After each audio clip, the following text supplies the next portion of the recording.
जय बजरंगबली मंडळी, तुम्हाला माहिती आहे का आजचं आधुनिक विज्ञान जे सूर्य आणि पृथ्वीमधील अंतर आज सांगते तेच अंतर आपल्या हनुमान चालीसामध्ये शेकडो वर्षापूर्वी लिहिले गेले आहे। गोस्वामी तुलसीदासांनी लिहिलेल्या हनुमान चालीसेतील 18व्या श्लोकातील सूर्य आणि पृथ्वीमधील अंतर नमूद केलेले आहे।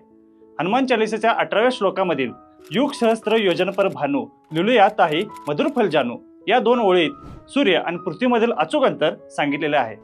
चला आता या श्लोकातील प्रत्येक शब्दाचा अर्थ गणित म्हणून समजून घेऊया।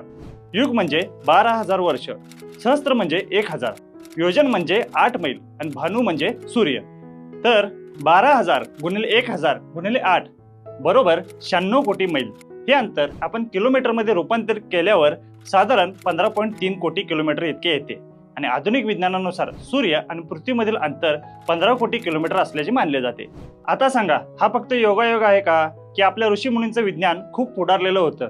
जरा तुम्हाला वाटेल की आपली संस्कृती ही जगात भारी आहे तर हा व्हिडिओ सर्वांसोबत शेअर करा आणि अशाच माहितीपूर्ण आणि अभिमानास्पद व्हिडिओसाठी आपल्या चॅनलला सबस्क्राईब करा। जय मारुती राया।